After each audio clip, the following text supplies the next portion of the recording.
Puji Tuhan, kita jumpa lagi dalam program Doa Pagi GPDI Budi Mulia. Mengucap syukur, Tuhan berikan lagi kita kesehatan, kita dapat berdoa bersama dan membacakan firman Tuhan. Kita diberkati dengan kekuatan yang dari Tuhan. Mari kita awali dengan doa. Kami datang kepadamu Tuhan, mengucap syukur Tuhan baik bagi kami. Mohon Roh Kudus pimpin program doa pagi ini dari awal sampai selesai. Kami serahkan program ini ke dalam tangan Tuhan. Biar Tuhan berkati setiap mereka yang mengikuti program doa pagi ini. Kami mengucap syukur dan kami sudah berdoa di dalam nama Tuhan Yesus Kristus. Haleluya. Amin. Puji Tuhan, Bapak Ibu Saudara sekalian, saya akan bacakan ayat yang saya ambil dari Roma 12 ayat yang ke-9. Roma 12 ayat 9. Hendaklah kasih itu jangan pura-pura.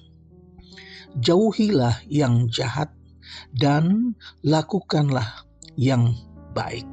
Puji Tuhan Bapak Ibu Saudara sekalian, sukacita yang utama bagi Tuhan adalah melihat para pengikutnya melakukan kasihnya kepada yang lain dalam perbuatan hidupnya sehari-hari. Jika tidak demikian, maka walaupun seseorang sudah menunjukkan iman yang memindahkan gunung pun, tetapi kalau tanpa kasih, semuanya tidak berarti. Semuanya sia-sia. 1 Korintus pasal 13 ayat 1 sampai 3. Puji Tuhan, Rasul Petrus juga mencatat kasih. Dicatat di dalam 1 Petrus pasal 1 ayat 22. Karena kamu telah menyucikan dirimu oleh ketaatan kepada kebenaran, sehingga kamu dapat mengamalkan kasih persaudaraan yang tulus ikhlas. Hendaklah kamu bersungguh-sungguh saling mengasihi dengan segenap hati. Bukan pura-pura, tetapi kasih yang sungguh-sungguh. Haleluya. Di dalam Injil Yohanes pasal yang ke-13 ayat yang ke-34 dan 35 saya bacakan. Aku, Yesus, memberikan perintah baru kepadamu, supaya kamu saling mengasihi, sama seperti aku telah mengasihi kamu. Demikian pula kamu harus saling mengasihi. Ayat 35. Dengan demikian semua orang akan tahu bahwa kamu adalah muridku, yaitu jikalau kamu saling mengasihi. Puji Tuhan saudara-saudara. Rasul Paulus menjelaskan tentang sifat-sifat kasih. Yang pertama dikatakan sifatnya jangan pura-pura. Kasih yang pura-pura adalah kasih yang palsu. Saudara-saudara, yaitu kasih yang tidak pura-pura, berarti kasih itu murni dan kasih yang tidak munafik, yang dari Roh Kudus. Puji Tuhan. Nah, ada dua sifat kasih. Yang pertama, kasih batinia. Yang kedua, kasih lahiria. kasih batinia, yaitu kasih yang sejati, dan kasih yang lahiriah adalah kasih yang pura-pura.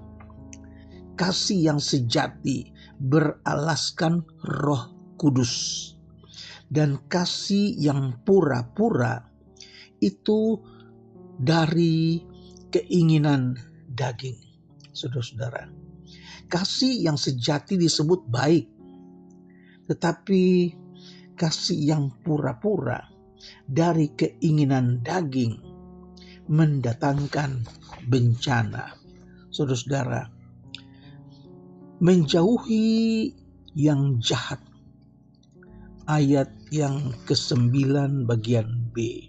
Ini adalah kasih yang sifatnya menjauhi yang jahat, sehingga dengan tidak mengasihi orang lain sama halnya dengan sudah berbuat jahat. Mengasihi berarti melakukan hal-hal yang baik. Ayat 9 bagian C.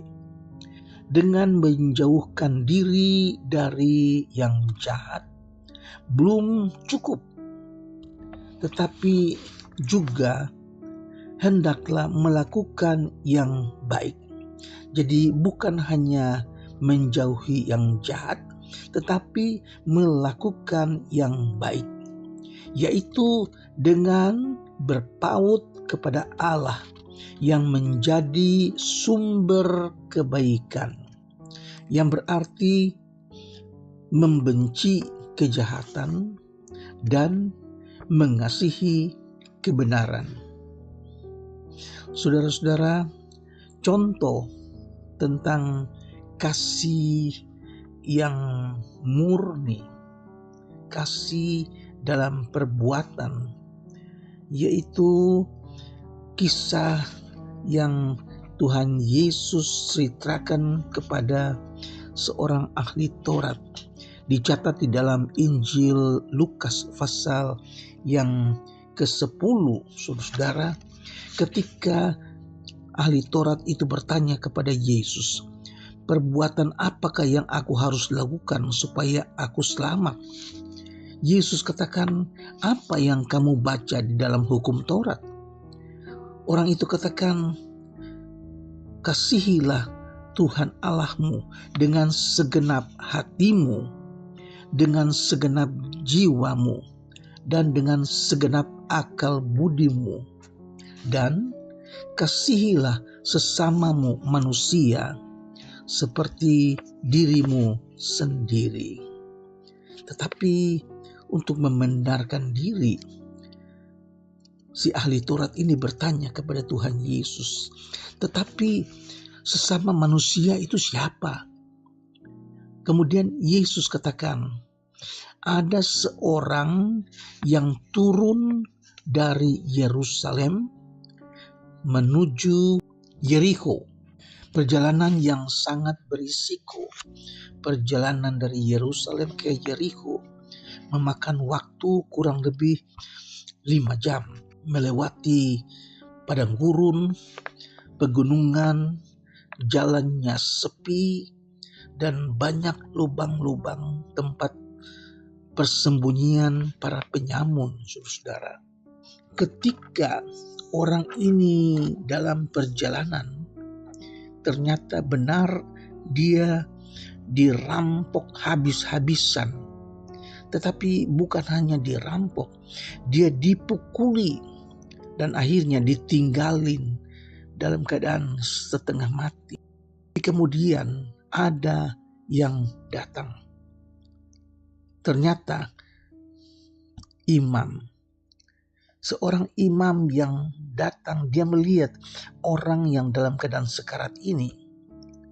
Dia hanya melewatinya dari seberang jalan. Kemudian tidak lama lagi ada lagi yang lewat. Ternyata yang lewat ini adalah orang Lewi.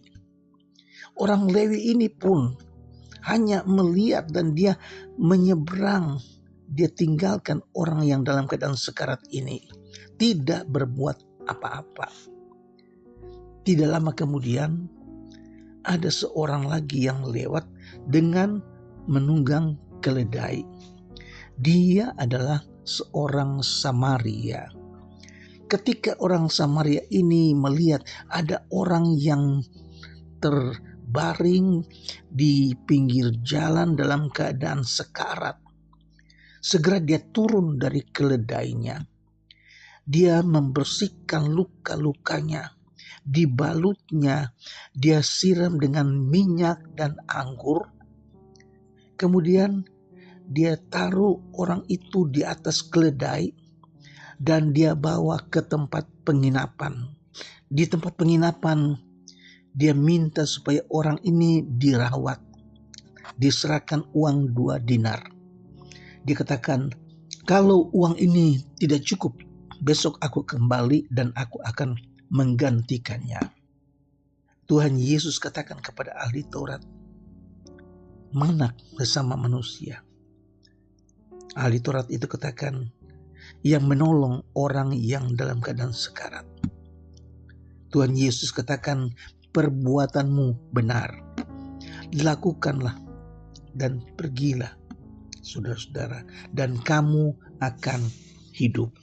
Saudara-saudara, hati yang tidak mengenal kasihan adalah hati yang telah mati, dan cahaya Allah tidak dapat lagi bersinar di dalamnya.